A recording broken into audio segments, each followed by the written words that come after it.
All right. So the recording progress have just will start. Enregistrement. Je pense que c'est bon. Donc voilà, petite étude, il est 17h05, de 20 minutes maximum jusqu'à 25 pour déclencher la Géoula, ainsi que pour la Refoua Shelma, la Refoua Nefesh, la Fotagouf de tout le monde, tous les noms auxquels on pense et auxquels on ne pense pas, et tous les gens qui ont besoin. La santé, la parnassa, le mariage, les enfants, la force de résister au Yetzirara, que tout aille bien pour tout le monde et qu'on se rapproche de Dieu chaque jour, à chaque instant, qu'on ressente l'amour de Dieu à chaque instant. Et avant tout, pour déclencher la Géoula, Amitit chez les morts. Voilà. Allez. Donc, alors, il faut vous préparer. Eliaou, je voudrais, s'il te plaît, ton attention. Je voudrais que tu t'arrêtes, en fait. Non, là, tu t'arrêtes. Donc, Hachem, comme vous savez, on va faire un petit l'chaim. Vous savez que nous ne sommes rien. Comme je le dis si souvent, nous ne sommes absolument rien. Les décisions que l'on croit avoir, c'était du péril, bien sûr. Les décisions qu'on croit avoir, ou les éléments qu'on croit qui nous arrivent, ne sont pas dictés par nous, mais par Hachem. Donc Hachem m'a donné Là, Hachem a fait en sorte que hier soir, cette nuit, j'ai eu la chance d'étudier des textes assez sublimes. Et donc, je suis heureux de les partager avec vous. Les Chaim. Ah, Elisheva est là, bah voilà. En plus, Elisheva est là, grâce à Dieu. Tout va bien. Les Chaim. Est-ce que tu nous entends, Elisheva? Est-ce que tu m'entends surtout? Est-ce qu'elle entend? Juste parce qu'elle vient peut-être de démarrer, de rentrer, donc on va attendre un tout petit peu. Les Chaim. Bonne santé aussi, bien sûr, pour Géoula Bat Elisheva, Elisheva Bat Sarah. Amen. Elisheva, si tu peux juste nous dire si tu nous entends. Oui, j'entends. Ah, bah, alors préparez-vous, messieurs, dames. Alors, je précise déjà. D'abord, ça vient de Rav Dessler. Première chose, Rav Dessler. D'accord. Sur Paracha Be'er Bechokotai. Préparez-vous parce que c'est vraiment des notions que je pense que vous n'avez jamais entendues. Regarde, il a le petit regard qui regarde Eliaou, il a faim. Il veut regarder, il veut lire à l'envers de Traviol. Ça l'excite déjà de dire si Harry il dit que c'est quelque chose de chidouche, alors sympathique. Alors, la Torah, dans cette paracha, vous savez, on parle de la Shemitah. La 7e année, la jachère, ainsi que. Oui, si tu peux juste couper le son, Elisheva. Parce qu'on t'entend, c'est pour ça. Voilà, merci. Donc, on parle de la Shemitah et on parle aussi du Yovel, la 50e année. Vous connaissez un petit peu les lois de la Shemitah du Yovel? Non, les 7 x 7 après le Yovel, 50e année. D'accord. Donc, c'est les mitzvot qu'il faut faire. Il faut laisser la terre au repos, il faut abandonner tout ce qui pousse. Tout est Efker. On sait, le propriétaire ne peut prendre que ce dont il a besoin pour l'instant T. Ça demande des grands. Vraiment, je vous préviens, c'est d'une puissance. Là, c'est très court chez Rav Dessler. Voilà, je vous montre ce qu'on va faire. On va faire 1, 2 et un tout petit bout là. Donc c'est très court, c'est une introduction. Mais c'est extrêmement puissant. Essayez de suivre. Essayons de suivre. Les Chaim. Cette mitzvah de Shemitah et de Yovel, ça demande des grands sacrifices. Vous imaginez d'abonder la production pendant un an et beaucoup de confiance en Hachem. Le but de tout ça, on va nous dire, c'est d'apprendre à limiter notre attachement aux possessions matérielles. Et qu'est-ce qui se passait l'année du Yovel? Il y avait 2 mitzvot particulières. Première chose, c'est qu'on rendait toute terre acquise au cours des 50 années précédentes à ses précédents propriétaires. On acquérait la terre que pour, entre guillemets, c'est un leasing. On l'acquérait pour 10 ans, 20 ans, 30 ans, mais au bout du compte, ça revenait au propriétaire originel. Maximum 50 ans. Voilà. Et deuxième chose, rendre la liberté à tout esclave juif et lui permettre de rentrer chez lui. Pareil, c'est un grand effort, c'est un grand sacrifice. Il faut renoncer à des biens immobiliers, déjà, et à des individus qu'on a considérés comme des biens personnels depuis de nombreuses années. Et on perçoit derrière ce geste un objectif suprême, c'est quoi? Réparer toutes les injustices qui ont été commises au cours des 50 dernières années. Et si on peut dire ainsi, ramener les choses en arrière, leur faire retrouver leur état initial. C'est clair? Là, oui. Non, mais préparez-vous, vous n'attendez pas à ça. Les grands kabbalistes, donc en plus c'est Rav Dessler, petite pensée pour Chaya, qu'on espère qu'elle le verra en différé. Les grands kabbalistes indiquent que ce cycle régissant la vie du peuple d'Israël dans son pays correspond à un cycle à l'échelle de l'univers. D'accord? Ouais. Une année de cycle shabbatique représente 1000 années de temps spatial, puisque, comme dit la Gemara, ce monde a une durée de 6000 ans. Après quoi, il cessera d'exister pour une durée de 1000 ans. Ça correspond à ce qu'on dit la 6e année, tu ensemenceras, la 1000e année, la 7e année, tu laisseras. D'accord? Comment ça, tu peux répéter, s'il te plaît? À quelle partie? Combien correspond à 1000 ans d'années spatiales là, Une année de cycle shabbatique représente 1000 années de temps spatial. Ah, d'accord. Ok. Comme il est marqué, ce monde a une durée de 6000 ans. Après quoi, il cessera d'exister. Ça correspond à 6 années, tu ensemenceras. Mais ça, c'est qu'un commencement. Après ce cycle de 7 millénaires, donc arrivé à la fin de l'an 6000, Dieu renouvelle son monde. Moi, je vous préviens, hein, Léo, il n'en peut plus là. Après ça, ça suivra 6 cycles ou 6 mondes semblables, chacun situé à un niveau plus élevé que le précédent, jusqu'au 50e millénaire, celui du Olam Hatikun, le monde de la refonte générale. On comprend ce qu'on comprend, hein. Mais déjà, c'est du Hidushim, personnellement. Déjà, c'est du Hidushim. C'est même plus que du Hidushim, c'est de la divinité palpable. Maintenant, mais ce qui est extraordinaire, c'est que cette petite chose-là, elle est explicitée comme par hasard dans l'exploration, vous allez comprendre, c'est d'une puissance atomique. Nos neurones vont exploser, notre neshama, ça va faire beaucoup de bien, notre neshama. Comme ça, cette nuit, on pourra se coucher, on va dire, d'ailleurs, tu as appris quelque chose de nouveau cette nuit, ah ouais. Et là, elle va être fière, notre neshama. On a expliqué que l'objectif fondamental de la Shemitah, c'est de se libérer des choses matérielles. Moins on est attaché aux choses matérielles, plus on peut aspirer de s'élever pour se rapprocher de Hachem. C'est pour ça que chaque cycle de 6 millénaires, donc il y a des cycles de 6 millénaires, donc tout le monde se pose la question, on est dans quel cycle et dans quelle période du cycle? On va y répondre. C'est pour la même raison que chaque cycle de 6 millénaires est suivi par un millénaire de non-existence du monde matériel. Et je lis dans le texte.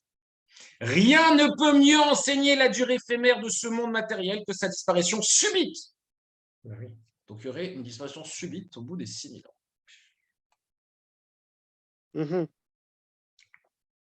C'est pas fini. Attendez, vous inquiétez pas, les questions viendront après. Et le fait qu'un cycle fantastique de 49 millénaires soit nécessaire, c'est la preuve de l'attachement acharné de l'homme aux choses matérielles. À chaque cycle, l'opération se répète à un niveau de perfection plus élevé. Et comme on l'a déjà évoqué, le peaufinage d'une mida, ne connaît pas de point final. On peut toujours peaufiner une mida, quelle que soit la mida, que ce soit quelle qu'elle soit. Point. Préparez-vous. Il parle de mida, parce que les 6 millénaires, c'est un rapport avec les 6 midot, les 6 spirotes. En plus. Accrochez-vous. Le Olam Hatikun, le sujet du cours. Monde de la réparation. Accrochez-vous. Ah, c'est pas ce qu'on croit automatiquement. Accrochez-vous. Vous êtes prêts? Vous être prêts? Décollage. Dans Elisheva. Oui.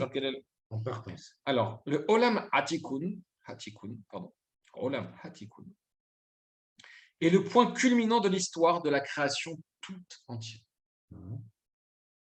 Il représente l'unification de tous les êtres créés. Qu'est-ce qui va se passer? Les très nombreux actes individuels de Gilouï, c'est quoi le Gilouï? C'est la révélation de la gloire de Dieu qu'on a tous fait, entre guillemets, à notre niveau, s'associeront pour former un prodigieux Gilouï englobant tous les autres, comme nous l'avons déjà expliqué. L'humanité à ce stade atteindra un tel niveau d'annulation de soi et un tel débordement de chesed que chacun aspirera ardemment à renoncer à toute individualité. Chacun percevra son propre ego, non comme un facteur de séparation l'isolant des autres, mais comme une partie intégrante de l'ego universel. Cet ego universel fusionnera dans la gloire d'un chant de louange vers le Créateur. C'est positif. Exceptionnel. Un chant. Est-ce que vous avez compris? Est-ce que c'est clair? C'est un moment où tout va s'ouvrir, il va y avoir un chant de. Ça va être extraordinaire, mais ça, on l'avait déjà étudié. Ça m'a dit quelque chose. Ceux qui ont déjà étudié Shiva, je crois que ça m'a dit quelque chose. C'est-à-dire que ça va être le moment, tous les actes qu'il y a eu, comme ça, de révélation de gloire de Dieu, que chacun a pu faire à son niveau, s'associer, fera un grand guilou, comme ça, s'englobant. Et chacun va ressentir une telle annulation de soi, tellement de recettes qu'il n'y a plus d'individualité. On va ressentir le côté echad, justement. C'est-à-dire, mon ego, c'est pas que je suis séparé des autres, mais je fais partie de l'ego universel. J'ai cette chance-là de faire partie de l'ego universel. Et cet ego universel fusionnera dans la gloire d'un chant de louange vers Hachem. Il va y avoir un chant qui va sortir et tous les neshamot vont s'unir. Extraordinaire. Prozac. Ça, c'était bien, ça vous a plu? Mhm. C'est pas fini. Chaim Nesri. C'était la Kenya. On va faire un petit chant pour faire une petite pause. Vas-y, Rabelais, fais-nous un petit chant. On va faire quoi? Yeri. Donc, Ce que tu veux, mon chéri. Yeri Adonai Moreno verabeno, Melech HaMashiach, Le'olam va'ed Adonenu, Moreno verabeno, Melech HaMashiach, Le'olam va'ed Moreno verabeno, Moreno verabeno, Moreno verabeno. Allez, on a fait, c'est bien. Ça, c'est un demi. On recommence, on continue. Vous êtes prêts? Elisheva, est-ce que tu es là? Est-ce qu'on peut entendre ton micro juste pour savoir si tu étais là? Oui, je suis là. Non, elle est là. Non, mais ce que je voyais, son micro était coupé, mais comme il n'a pas d'image. Lechaim. Minaché les Chaim. Lechaim. Ouais, les Chaim. Excusez-moi, je coupais le son. Voilà. Non. Donc, on a suivi déjà ce qu'on a dit jusqu'à présent, c'était assez exceptionnel. J'ai pas tout compris, mais c'était Tant mieux. exceptionnel. Tant mieux. Grâce à Dieu, ça fait preuve d'humilité. Si on pouvait tout comprendre au pré-passage, moi, ça fait 10 fois plus. Comment? Hors taxe. Non. Si. Ouais. Au moins 10 fois. Au moins 10 fois. Donc, on parle. Donc là, c'est tiré de l'exploration de Rav Hari Pitan. Regardez. C'est Amen, qu'un jour tu puisses faire un livre. Amen, toi aussi. Amen. Allez. Donc, on parle de la Shemitah. Donc là, je vais résumer certaines parties et je vais en dire certaines autres. On dit qu'il y aura une récolte exceptionnelle la 6e année, qui suffira, etc. 7e année. Non, mais alors, alors là, déjà, si tout à l'heure vous avez trouvé ça puissant, là, nos Neshamot, ça va gratter. Je vous ai prévenu. On ne pourra pas dire je ne vous aurais pas prévenu. Okay. Tu ne pourras pas dire je ne t'ai pas prévenu. Donc, alors. Et que Dieu m'aide à essayer de résumer certaines parties. Amen. Donc, pourquoi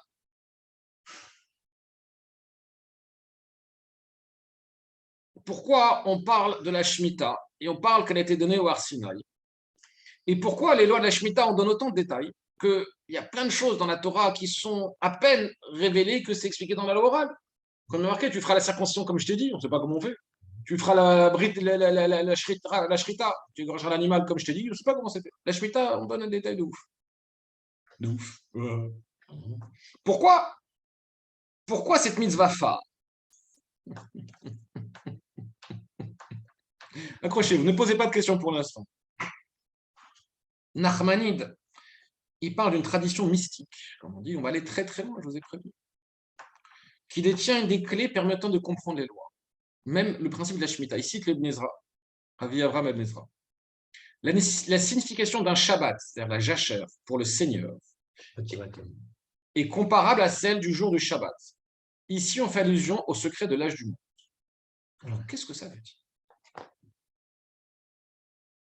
Pourquoi? Le processus de la création, c'est quelque chose de profond qu'on ne peut pas comprendre. Ça peut être connu que par tradition qu'on a entendu depuis Moshe Rabbeinu, qui a entendu même entre guillemets de la bouche de Dieu. Mais même ceux qui le connaissent sont obligés de le dissimuler. Je ne cite pas tous les textes. Pour ça que le Ramban dit que l'année shabbatique est reliée au Shabbat. C'est pour ça qu'il dit Shabbat pour Dieu. On dit aussi, par rapport à la création du monde et Shabbat et la loi de l'esclave qu'on rend.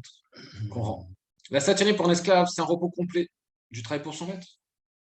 Tout comme le 7e jour de la semaine. Il y a aussi un 7e dans le décompte des années qui est le jubilé 7 x 7, 49. Tout cela pour savoir qu'il y a un exigé le secret des jours du monde, l'âge du monde. C'est pour ça que ce commandement mérite d'être mentionné d'abord en raison de son importance extrême. Parce que la Shemitah fait référence à des grandes choses qui concernent le processus de la création. Ah, déjà, on ne comprend rien. Bon, on va essayer de comprendre un peu plus. Vous allez voir. Processus de la création, âge du monde, sujet mystique. Vous savez bien qu'il est marqué dans... Allez, vous êtes capable de trouver tous. Je peux finir par là? C'est ça. Je croyais que tu posais une question. Je parle, mais je laisse-moi la poser. On parle de sujet mystique et forcément, si on parle de mystique, essayez de trouver, comme est marqué dans la Mishnah, enfin Gemara, sujet mystique. Mishnah, Gemara, allez! C'est quoi la question? Dans quel Mishnah, dans quel Gemara, je vais parler d'un verset où on parle de sujet mystique. Et Ishera, tu joues? Bah, je sais pas, fais-toi plaisir, hein, dis-le nous. Non, je vous laisse deviner. Chacun a droit à une réponse. Je sais pas. Ah, Pessarim, page 24b. Écoute, en tout cas, c'est pas Psachim. Mais où? Bah voilà. Sujet mystique? Non. Elisheva? Sanhedrin. Elisheva, je suis sûr qu'elle peut trouver. Sujet mystique. Tota. Donc, dans quel Gemara, on va parler d'un verset de quel Gemara qui parle du sujet mystique? Quel Gemara? Quel Mishnah? L'Isota. Elle va dire ça. Si, l'Isota. Ah, j'ai pas entendu. Chagiga! Bravo! Page? 17. B. Page? Toujours 24b. Ah, Page 2. 2. Donc, Je il fais n'est loin pas avec mon comme 24b. marqué dans la Mishnah Chagiga, N, Dorshin. Il n'est pas convenable de commenter à deux la création du monde. Donc, pour ça qu'il faut faire très attention. De quoi on parle?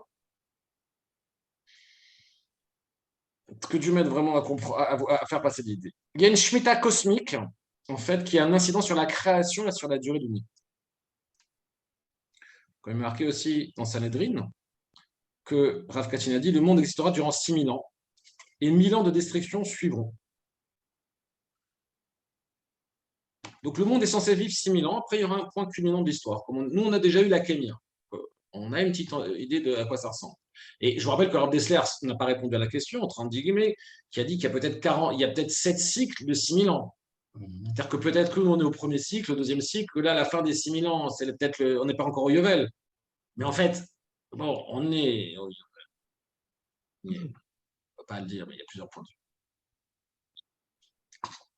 J'avance. Donc, pourquoi on parle de la Shemitah pour représenter ce point culminant plutôt que du Shabbat? On aurait pu prendre que Shabbat.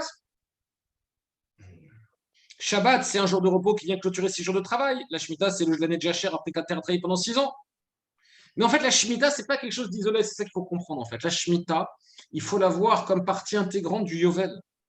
Après 7 années shabbatiques, 7 fois 7, le grand Yovel est proclamé. Et toute chose qu'on a dit revient à sa place. Donc, même si l'existence telle qu'on la connaît touchera sa fin en 6000, pendant 6000, il y a peut-être un autre cycle. Le Nachmani nous dit que la croyance, si on croit en Dieu qui a créé et qui soutient l'univers, c'est un fondement de base du judaïsme. Donc, ça veut dire que même la création, c'est possible qu'il y ait d'autres cycles avant l'autre qui existaient. Et il y a des commentaires mystiques qui spéculent où on en est. Certains disent le 2e, 4e, 6e, et d'autres disent le 7e. Plusieurs points de vue, c'est intéressant de le savoir. Maintenant, Et Rabbi, il dit quoi? Il dit que. là, ce n'est pas le sujet. Sûrement. Donc, déjà, on comprend ça.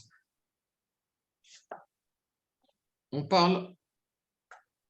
Le jubilé, malgré tout, le Yovel, qu'est-ce qui se passe? Chaque terre revient à son propriétaire d'origine. Et la Shemitah, qu'est-ce qui se passe? C'est que la terre se repose. C'est quoi la différence? Donc, la Shemitah, c'est un moment de renouvellement. Oui. Tandis que le Yovel, c'est un moment de retour complet. Et je vous rappelle, qu'est-ce qui se passait au moment du Yovel, quand c'était tombé Kippour? C'était le chauffard. Le chauffard devait sonner le jour de Kippour pendant du Yovel. C'est-à-dire qu'il fallait vraiment. Mais moi, je vous pose la question. À quoi correspond Kippour? Rappelez-vous. Kippour, le Dieu a pardonné la faute du veau d'or. Oui. Et cette faute a été faite quand Moshe était sur l'Ar Sinaï la première fois. Vous vous rappelez? Parce qu'il y a eu on est sorti à Pessah. Après, il y a eu 49 jours, on s'est raffiné. Après, il y a eu Shavuot, le 6 Sivan. Enfin, 5, 6, 7, ça dépend des points de vue.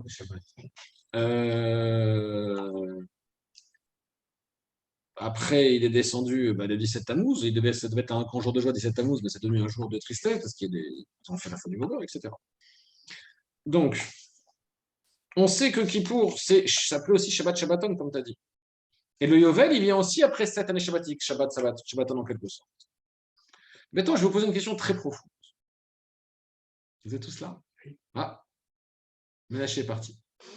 Il nous aime plus. Ménage. Ménaché, reviens! Elishiva? Ouais, Ménaché n'est plus là. Oui, il n'y a qu'un ménage. Ça prouve que c'est très, très élevé.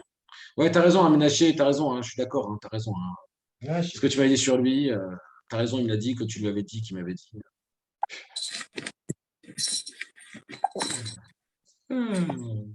On attend qu'il revienne. Allez, on continue. Tu peux recouper le son, s'il te plaît? Merci. Oh, mon amour, qui fait les bleus. Donc maintenant, accrochez-vous. Je suis lié où? Ils sont merveilleux. Toi et Michel, vous avez ça en commun, c'est-à-dire que vous aimez la Torah, mais vous avez du mal à rester concentré longtemps. Mais c'est normal, il vous faut un support. On va continuer. Je répète, s'il n'y avait pas eu la faute du Vaudor, il n'y aurait pas eu Kippour. Et s'il n'y avait pas eu le Vaudor, il n'y aurait pas eu d'exil. Pourquoi est venue la faute du Vaudor? Pourquoi est venue la faute du Vaudor? Pourquoi il y a eu la faute du Vaudor? Qui était absent. Elisheva. Pourquoi est venue la faute du Vaudor? Elisheva. À cause du rêve. Pourquoi? Parce que. Non. Pourquoi il y a eu la faute du Vaudor? C'est quoi le problème? L'essence du problème? C'est l'idolâtrie. Mais c'est venu de quoi? Ils ont perdu espoir. Ils ont eu l'image de Moshe Rabbeinu qui était. Juste avant, tu as dit quoi? Juste avant, tu allais dire quoi? Ils ont perdu espoir, je dis. Voilà! Un manque de confiance en Hachem. Et accrochez-vous. Comme vous savez bien que tout ce qui s'est passé dans le passé fait un écho cosmique au temps tel que nous le vivons. Vous savez? Oui, vous comprenez ce que je dis? Oui. Donc, cette brèche dans la foi en Hachem a constitué un précédent spirituel négatif pour les générations futures, qui ont fauté de façon similaire et qui ont été exilées. Terrible, manque de confiance en Dieu. Il est marqué dans Pirkei Avot, chapitre 5, verset 9, que l'exil est venu à cause de l'idolâtrie, la débauche, le meurtre et du non-respect de la Shemitah. Mais les gens ne savent pas l'importance de la Shemitah, c'est pour ça. Moi, comme je dis à chaque fois, je garde des souvenirs merveilleux de cette année où j'étais à la Shemitah. À la fois, c'était une tannée de manger où que ce soit, on pouvait manger nulle part. Quand j'étais en Israël, j'appelais Harry à chaque fois. Non, tu peux pas manger. Non, tu peux pas. Non. Mais c'est un restaurant, il y a des bars, tu peux pas y aller. Je pouvais pas. Il était dit non, on pouvait rien manger de la Shemitah. C'était une catastrophe. Mais c'était magnifique. Mais tu voyais tous ces grands panneaux, comme je disais à chaque fois, ces grands panneaux, ils venaient ici manger, ce truc de bananier, on s'est arrêté, où tu pouvais prendre ce que tu veux. Il fallait faire attention à ne pas jeter, à ne pas déchirer. C'est vraiment. Tu pouvais manger. Ouais, tu pouvais prendre sur place. Tu ne pouvais pas prendre avec toi.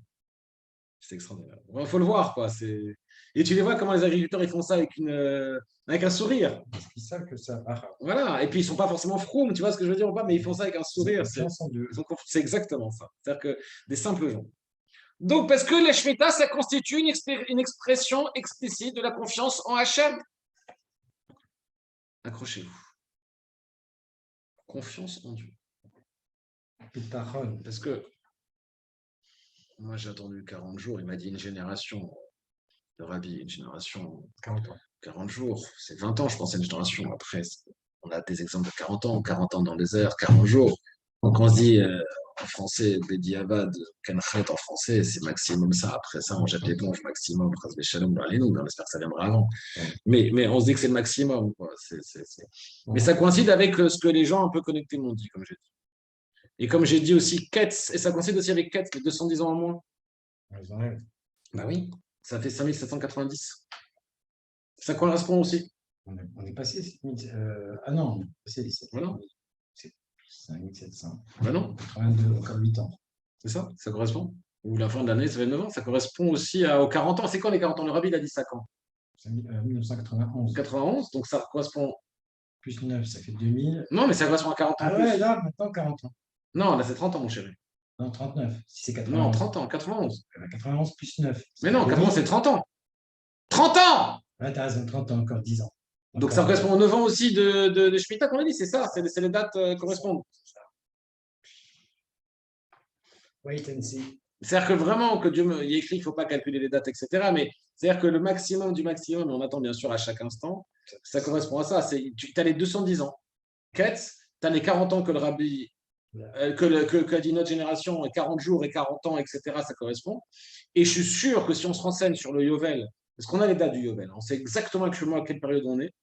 Tu vois, par exemple, tiens, tu vois, excusez-moi, j'en profite, tu vois, pour vérifier tout de suite, parce que je suis sûr qu'on peut trouver. Attendez. C'est parce qu'on sait, il y a un site Yovel, il est toujours tenu. Combien de Yovel on est? En quelle année du Yovel nous sommes? Du Yovel.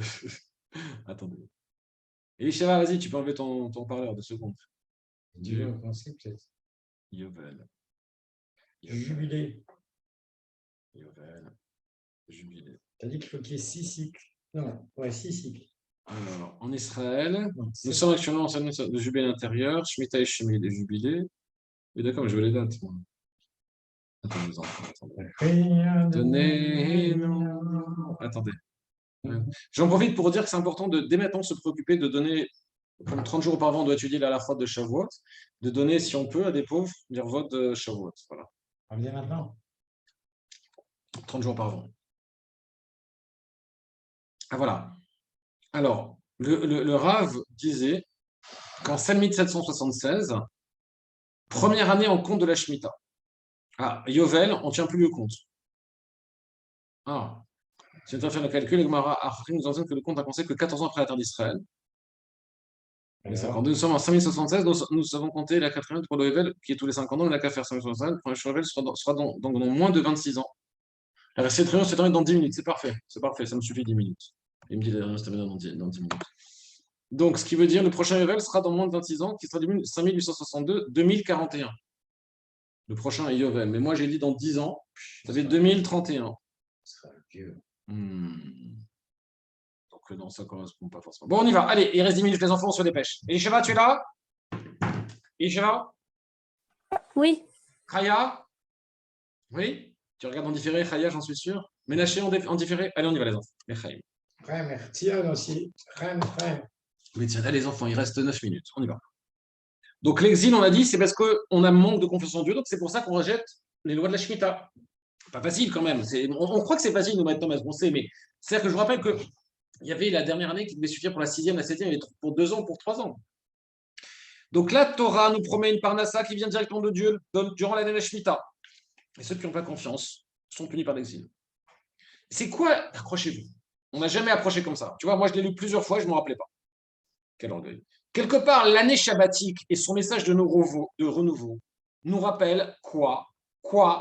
La situation de Adam Arishon avant la faute, où il n'avait pas besoin de travailler à la terre, il vivait à l'ombre de Dieu.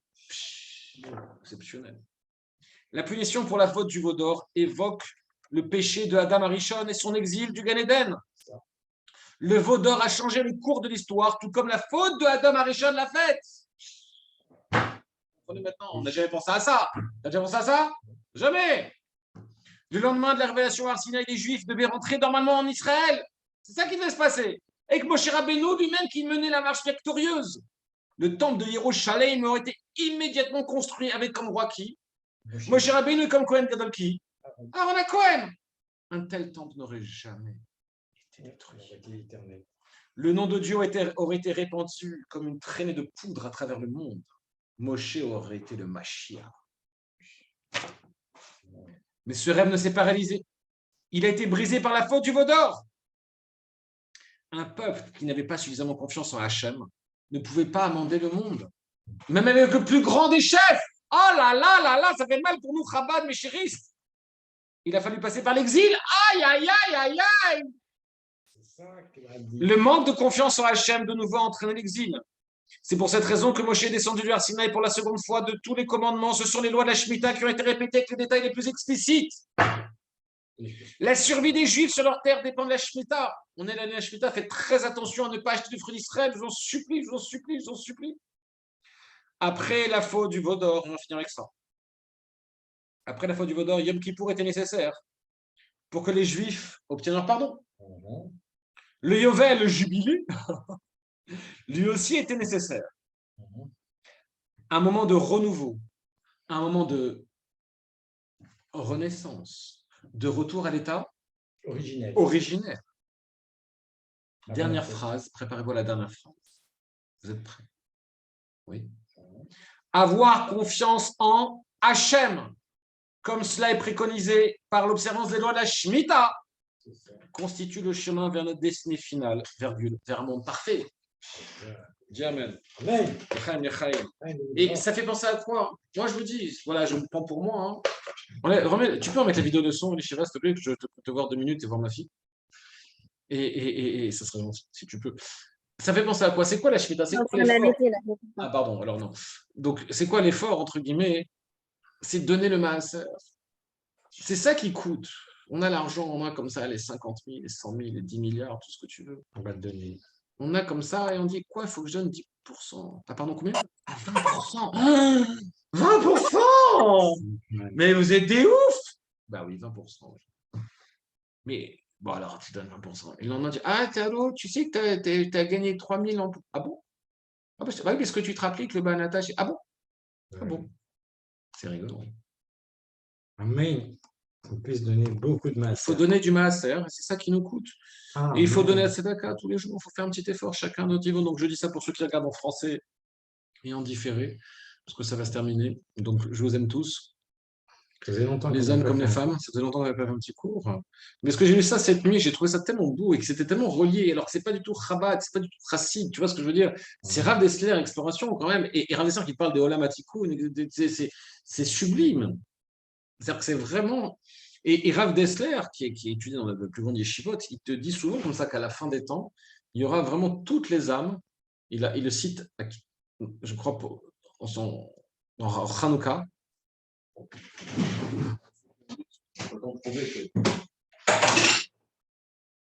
Je suis orgueilleux. dans Hanouka. Parce qu'il reste 4 minutes. Dans Hanouka. Ah, je suis pas vraiment sur la bonne page, heureusement. Donc il n'y a plus que ça. Non, mais. Voilà. C'est ça qu'à Hanouka, la tchouva de cette génération était totale. L'esprit de tchouva s'est développé de l'individu vers la collectivité, puis il a reflué vers celui-ci, on a l'impression dans un film de science-fiction, jusqu'à tout balayer sur son passage. Il était d'une telle intensité qu'il atteint le cœur même de l'être, là où viennent se fondre toutes les âmes. Lorsqu'ils atteignent ce degré, les hommes peuvent s'unir spirituellement sans avoir recours aux perceptions sensorielles. Car on connaît maintes circonstances où des personnes qui relient entre eux de puissants liens émotionnels ont réalisé par télépathie des échanges de pensées et de sentiments. Et à l'époque des Hashmonaïm, ce lien était d'une nature beaucoup plus profonde. Les âmes dialoguaient entre elles à des niveaux spirituels qui ne connaissaient aucune exception. Et ce contact-là, qui était tellement étroit, transcendait le temps, il a été transmis à travers les générations. On a appris comme ça dans Gemara Shabbat, page 130a, que chaque mitzvah qui a été acceptée par Israël dans la joie, je répète, dans la joie, il reste quelques minutes, continue aujourd'hui d'être accompli dans la joie. C'est ça. C'est quelle fête dans la Torah qu'on dit Yom Simchat Elo? C'est Shavuot? Non. Pessah? Non, Shavuot. Sukkot. Donc dans la joie, c'est la joie qui représente, moi ce qui me vient comme ça, petit ridouche, entre guillemets, c'est pas un ridouche, mais pourquoi? Parce que la joie, c'est d'être entouré. La Soukha, on sait que ça représente à des niveaux kabbalistes extrêmement élevés. Mon amour! Oui, petit bébé. Ma vie! Ma chérie! Elle fait toujours la gueule. Allez, c'est bon. On peut finir? Comme son père. Moi, je fais la gueule, moi. Bah, ma fille n'est pas avec moi. Donc, la joie de la mitzvah était si forte et si complète. Imaginez la joie qu'elle a réuni toutes les âmes en Israël, encore même d'un seul être. Il reste 2 minutes. C'est la même chose. Mais moi, je dis, la joie de la mitzvah était si complète et si forte qu'elle a réuni toutes les âmes en Israël, encore même notre être. Donc, ce qui veut dire quoi? Stop, fais des pauses. Ce qui veut dire, fais une pause, arrête-toi. On parle, il reste quelques instants. On parle de Teshuvah. On a parlé de Teshuvah qu'ils ont fait Teshuvah à l'époque de Hanouka. Yes. On parle que chaque mitzvah qui a été acceptée par Israël la joie continue au jour d'accès à la joie, ça crée une redondance spirituelle. On sait que le Harizal, la Kadosh, il a dit, quand il lui a dit comment tu réponds au Kodesh, il a dit parce que j'ai fait des mitzvot avec joie, surtout dans Birkat, mais de faire tous les mitzvot avec un livre, de comprendre et de faire les mitzvot avec joie, si vous comprenez. Donc Teshuvah et joie. Donc c'est quoi le problème? La joie. C'est pour ça, et cette lumière-là, il faut se rendre compte. Et toutes les mitzvot qu'on fait, on doit les faire dans la joie. Et que Dieu nous aide à être toujours dans la joie. Amen. Dans la vraie simcha. Parce que je vais être très, très grossier. Très, très grossier. Très, très grossier. C'est-à-dire quoi la joie? C'est mon dernier chaim. C'est quoi la joie? C'est-à-dire que parfois, on a des chutes spirituelles. Le problème, c'est qu'on a du mal à être content de ce qu'on fait. Il ne faut pas mentir. C'est rare qu'on soit content de ce qu'on fait. On est toujours en train de se reprocher des choses, c'est jamais assez bien, etc. Comme je dis, même à l'époque, j'ai étudié énormément. Mais c'est-à-dire, même qu'en période de chute, que quand on est dans la joie, c'est-à-dire se dire, là, je suis en train de fauter, j'ai fait tel péché juste avant, et je fais tel mitzvah juste après, ah, je suis un mytho, etc. Malgré tout, que je continue à faire la mitzvah, alors que je suis empêtré dans mes pensées et dans mon Yetzerara, je dois être joyeux que même au fin fond de la Touma, le mec, il était dans une boîte de nuit, il a été voir des prostituées, il a passé une nuit, machin, mais le matin, il dit, ah, là, je vais pas faire schéma quand même, mais il ne fait pas schéma, j'exagère un peu, mais chacun à son niveau, mais le matin, il est content, il fait modèle. Vous voyez ce que je veux dire? C'est-à-dire qu'il dit, ah, je suis content parce que quelqu'un d'autre que moi, peut-être que dans une cas pareille, il aurait mangé tout de suite une côte de machin et il n'aurait même pas fait. Il faut arriver à être joyeux quoi qu'on fasse et quel que soit le niveau auquel on est, il faut imaginer et essayer de comprendre un tout petit peu notre vie que peut-être que Hachem l'a un peu choisi et que nous, on doit bien réagir à ce niveau-là et se dire que on est comme ça à ce moment-là, mais le but, c'est de rattraper quelque chose et de remonter, etc. Allez, il reste quelques secondes. On chante un petit. Ah oui, on va chanter. Attends. אשכנו מה טוב חלקנו, אמנאי גורלנו, מה יפה, יפה, יפה, יפה ירושתנו.